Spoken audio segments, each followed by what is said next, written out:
Welcome back to Yanks Abroad, just moments after a massive 5-0 victory over Trinidad and Tobago in the opening match of the Gold Cup. As you can see on the screen, the goal scorers, Tillman with 2 and a man-of-the-match performance. Patrick Agyemang with 1 off of a deflected goal off Diego Luna. And then in garbage time, Brendan Aronson and Haji Wright scored eerily similar goals, cutting in onto their strong feet. Haji Wright with a nice finish into the far post, and Brendan Aronson, well, wasn't the finest piece of goalkeeping, but nonetheless, 5-0 to the U.S. men's national team. Let's get right into these instant reactions. And Malik Tillman, for those of you who have watched this show for a long time, know that I've been touting him as one of the biggest superstars that the U.S. has ever had, and his ability to continue to explode onto the scene in Europe and into this side will make him our most important player, and he showed that tonight. A true number 10 second striker option who pops up in all the biggest moments, in all the biggest spaces, making countless key plays, winning the ball back, scoring goals, creating goals. I mean, he was just spectacular. Just to look at it from a statistical point of view, Malik Tillman, 2 goals. 44 of 48 passing, 4 key passes. That's 4 chances created. 1.5 almost XG plus XA combined. He was 1 successful dribble, 2 tackles won. He won 5 of his 8 duels, 8 recoveries. Just an unbelievable all-around performance from your number 10, Malik Tillman. A truly spectacular showing from him. Jack McGlynn, with one of his best performances I've seen out of him. When Jack McGlynn is able to play in a possession-based side, off of that right wing, when he gets time on the ball, he can spray the ball so well. He found Diego Luna perfectly once. He had a lovely assist in the first half, and he just really is such a technically skilled player with that left boot. Able to pick out a pass anywhere he wants, play nice little combination plays in tight spaces. Listen, he's not a great press beater. I don't think he's great in that phase 1 of our buildup, but when he gets that ball out in kind of the right half spaces or even a little bit wider, he can really pick a pass and make things happen, and he showed that tonight.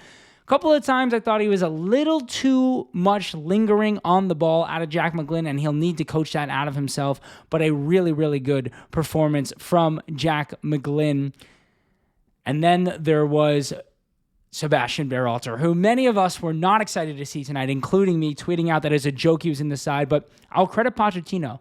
In a game where we are going to dominate possession and not really need that much defensive shape, Berhalter did a really nice job in the base of midfield. I really thought he did. Really smart in possession, making a couple really nice passes over the top, some really good diagonals. Out of possession, I still think he's a complete disaster. He got bullied off the ball a couple of times, not in the right places. He's not a true number 6. But listen, if we're going to dominate possession the way we did tonight, with the way we had 70% possession of the ball, 3.6 XG to their 0.2, 21 shots, 91% on our passing, 537 accurate passes. Sebastian Berhalter can do a job when that happens, and credit to Pochettino and the player for putting in a good shift tonight. And Patrick Agyemang, although he did score a goal, it wasn't really his goal. His inability to finish, I mean, there were 2 times in the first 10 minutes he should have scored easy goals. And although he was pretty solid with his back to goal tonight, those types of misses are going to be deadly. If we can create those kinds of chances against better sides and we're not scoring from them, we will not win key matches at the World Cup next year. And it just further shows that Patrick Agyemang cannot be relied on as a number 9 for the U.S. men's national team. And it's harsh to say that in a match where he was very strong, but you have to take what you saw on the pitch with a grain of salt when you're playing Trinidad and Tobago. This is the 100th ranked team in the FIFA World Rankings. Although those rankings aren't all that serious, I mean, look, it has us ranked 16th. Patrick Agyemang just is not good enough in front of goal. And lastly, I thought Matt Freese was excellent tonight in the few times he had to make important stops. First off, we were up 3-0 early in the second half, and it looked like Trinidad and Tobago were going to get one back, and Matt Freese got a strong hand, just enough to a ball coming across goal, forced it away from the net, forced it out of danger, and kept that clean sheet. And then later on, they had a one-on-one after Chris Richards got beat on a ball over the top. And Matt Freese looked like he was going to be stuck in no man's land, but he committed to getting himself back into the net and being in the right position, able to make an easy save. Really smart from Matt Freese. This is a player who's only made 2 appearances now for the U.S. men's national team, and he's been really strong in both. 15 of 15 accurate passes tonight, 1 of 1 on long balls. Wasn't asked to do a whole lot. Obviously, that one diving save, as I just mentioned. and just an overall solid performance from Matt Freese. Let's get into our tactical breakdown here as we look at the side. It was an interesting one in possession because we haven't seen a lot of this from Pochettino. We've seen him do it in the past with Tottenham and Chelsea, where he kind of switches in and out of two formations in possession. Obviously, this is your base formation here. McGlynn off the right, Tillman in the middle.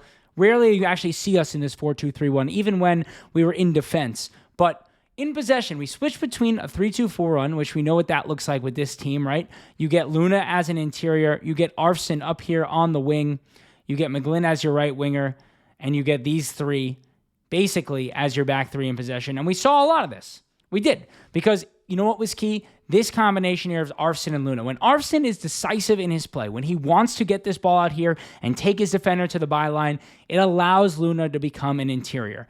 And when Luna is an interior, he's at his best. He did a lot of really good things tonight, especially actually as this interior, peeling off the back of Adjuming, right? So we'd get this ball in here into McGlynn usually. Tillman would kind of push this way. Adjuming would push this way. And twice, McGlynn found this ball to Luna over the top, where Luna's making this run as an interior, and Luna should have scored the first one. He really should have. On the second one, he did score, or actually Adjuming got the goal, but it was basically a Diego Luna goal. But with Arfson creating all the things that he did down the swing, he did have 2 assists tonight, Max Arfson. 4 assists came off this left-hand side, 2 from Arfson and 2 from Luna, and that's because of Arfson doing his job getting up this left wing. And I think against Turkey and Switzerland, Max Arfson was worried about his defensive responsibilities. He's not truly a left back, and I think he got concerned about getting back and wasn't constantly staying up here. And when he got up here, so many times he was slowing play down. He was ending up having the ball coming back to Luna, and then Luna not getting into those better positions. But tonight, he felt confident, he felt comfortable, and as he got the ball up here, it allowed Luna into these key positions. But I mentioned we were switching in and out of this formation in possession. We also got into a bit of a 3-1-4-2, which I thought was really interesting because it was Berhalter here at the base. Luna actually came into this right side. Arfson stayed high, McGlynn kind of dropped in here, and Tillman kind of popped up in these two spaces as a true number 10, a second striker in a lot of ways, and we created some really, really good things. And a lot of that was on the back of Tim Ream. Tim Ream would get the ball out here in possession, and with Berhalter here, this line of defense for Trinidad and Tobago continuously kind of stepped towards Berhalter. Berhalter did a good job of dragging this defender, and Ream found this pass into Dele Torre or into Luna, whichever side they ended up being on, so many times.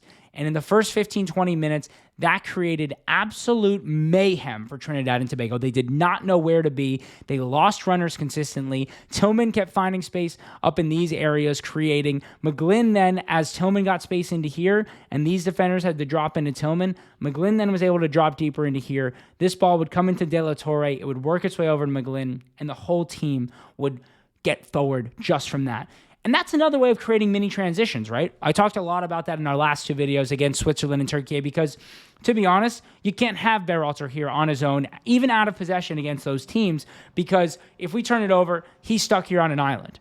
But against a Trinidad and Tobago, you can take that risk. And when Ream plays this ball into here, instead of, right, think about what we were talking about with the last video. And if you haven't seen it, make sure you go watch it because I kind of break down everything that went wrong against Switzerland. But we're trying to break down this press, right, against Switzerland, and everything has to be so deep in order to create these mini transitions. We have 4 guys this deep. They're pressing high up the pitch. You're kind of dropping into this double pivot in here. And then Luna has to receive here in order to create these mini transitions because the press line is so high. But you do get more space to run into.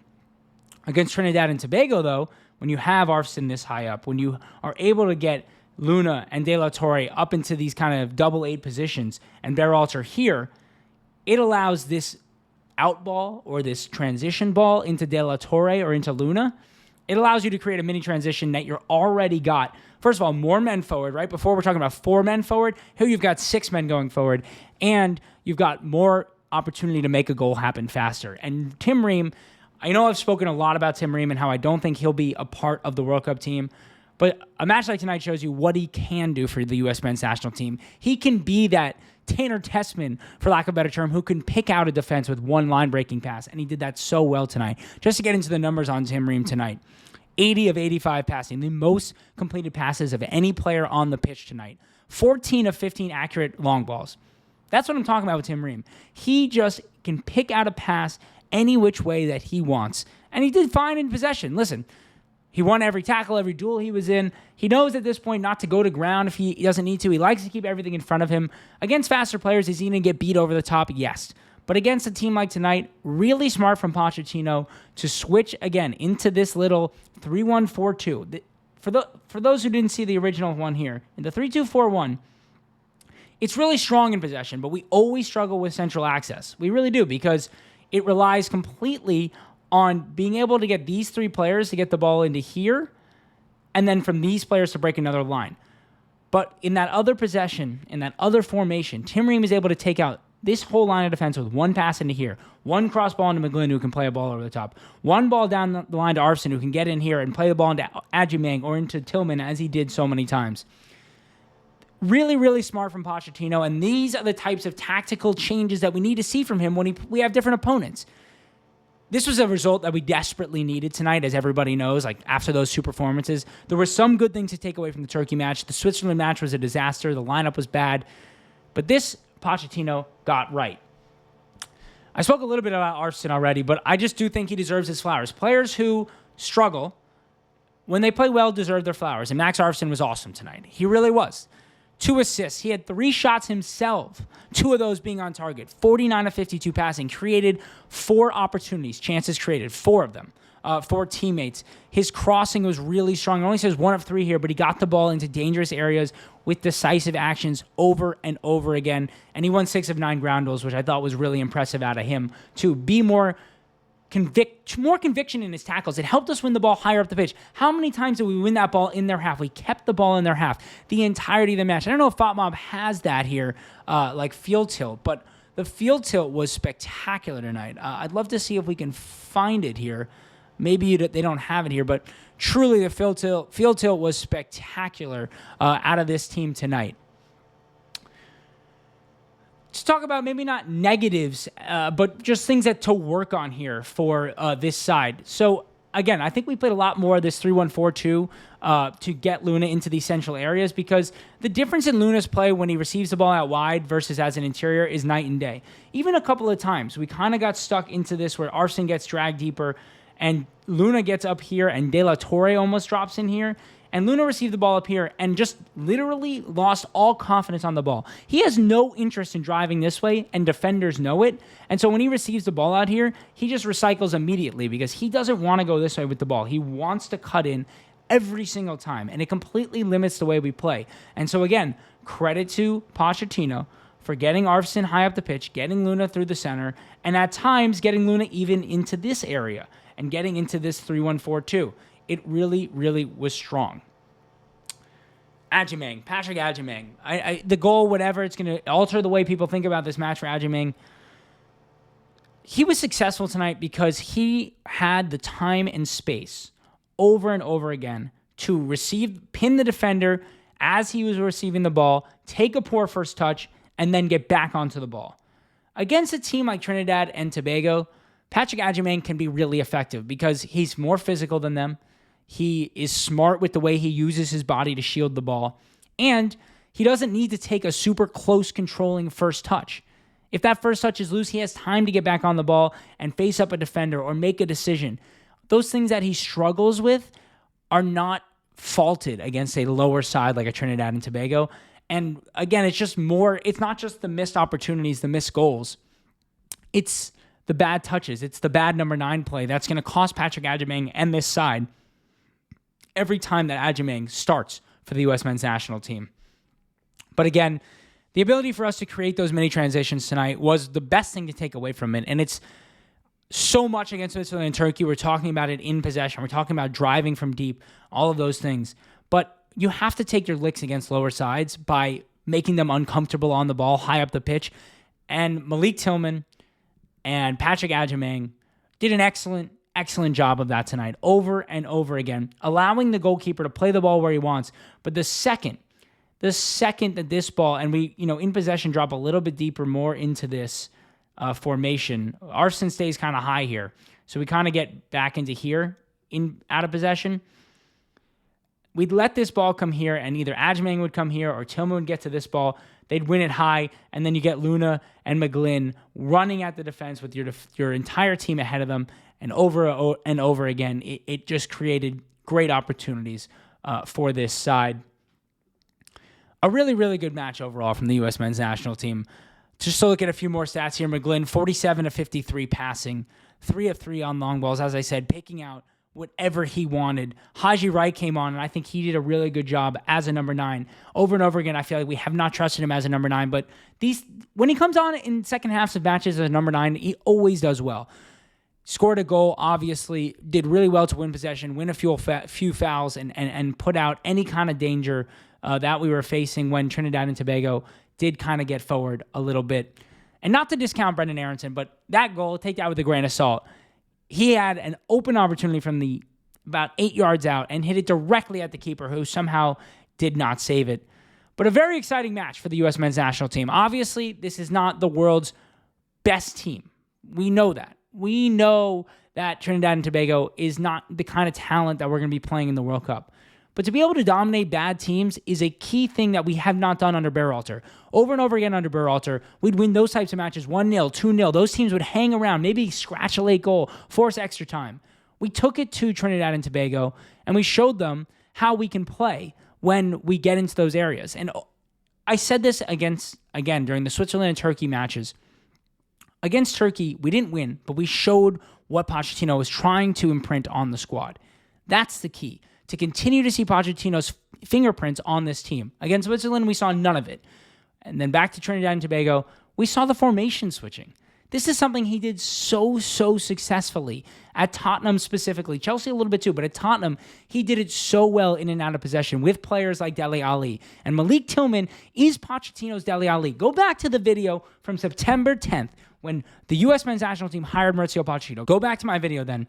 You'll see, I say, that Malik Tillman can be the Dele Alli. He can be that second striker. He can be a number 10. He can be a winger, but when he's at its best, he's hanging out behind a striker. He's picking up loose balls on the edge of boxes. He's recycling out wide and then getting himself into goal-scoring situations. And that is, to a T, what he did tonight for the United States and what he's going to do for the rest of this Gold Cup and why he's going to become potentially the most important player for this team in and out of possession next year at the World Cup. We got Saudi Arabia on Thursday. We've got Haiti on Sunday. Take it to those two teams. Don't give up a goal. Keep the clean sheet. Keep Matt Freese in goal. Shout out to Alex Freeman, by the way. Another awesome match from Alex Freeman. This is a 20-year-old now in his second appearance for the U.S. men's national team. A player who is not in the MLS until this year, who just comes out in a tournament for his real first competitive debut and puts on a spectacular showing. 54-57 passing, 8 of 10 ground duels won, 2 of 3 aerial duels won, 2 of 3 accurate long balls, created a chance, got forward, put a shot on target, showed everything he has in his bag. He can come inside. If you haven't seen my breakdown on Alex Freeman, make sure on TikTok or on YouTube Shorts you've seen it. But Alex Freeman likes to overlap. He likes to be an inverted fullback. He can do everything. He's an athletic specimen, 6'2" right back. This is a top player in the making. And he comes out and shows it in a Gold Cup match. I know the Gold Cup isn't the world's biggest tournament, but for a 20-year-old in his first competitive appearance for his country, shout out to Alex Freeman. I feel like I didn't talk about him enough. Chris Richards, didn't get to talk about him at all. Shout out to Chris Richards for just holding it down as per usual. And again, I want to give Berhalter credit because I think people will think I'm a hater because of my tweet or because of what I said in the last match. In possession, Sebastian Berhalter was very strong tonight for who he is. This is not going to shock anyone. Lost in most duels. Out of possession, he's an absolute head loss. Like, I don't think he'll play against Saudi Arabia because they're a bit of a stronger side than Trinidad and Tobago. Out of possession, he's a disaster. The amount of times I saw him get shoved off the ball or not even get close to a ball that he should have won, disaster. But in possession, very strong. 52 of 56 passing. Accurate on both of his long balls. I think he liked to try and make things happen, try to make things get forward. I enjoyed watching him on the ball tonight. I will give him credit. But a great win for the U.S. men's national team. We got a match Thursday against Saudi Arabia. We'll be live streaming that one here on Yanks Abroad. So make sure you're subscribed. Hit that button right down there. Subscribe to the channel. We'll do another post-match reaction after that. We got Haiti on Sunday. We're going to have the quarterfinals after that, the semifinals after that. We're going to win the Gold Cup. Pochettino is going to show everyone what he's doing for this team. This team is going to learn a lot this summer. And a few players are going to make a surprise run to this World Cup side. The players to keep watching for, other than the obvious Malik Tillman, Alex Freeman, Max Arfston showed tonight what he can do. And Matt Freese. Matt Freese is making a run at that number 1 position for the World Cup. And I wouldn't be shocked right now if I could place a wager. He's probably the 3rd odds-on favorite right now behind Schulte and Turner. If I could place a wager right now on Matt Freese to be the goalkeeper for the opening match of the World Cup, I would. Been really, really impressed with him in his 2 matches. Thanks so much for watching Yanks Abroad. Make sure to subscribe. As I said, give us a like, give us a sub, and we will talk to you on Thursday.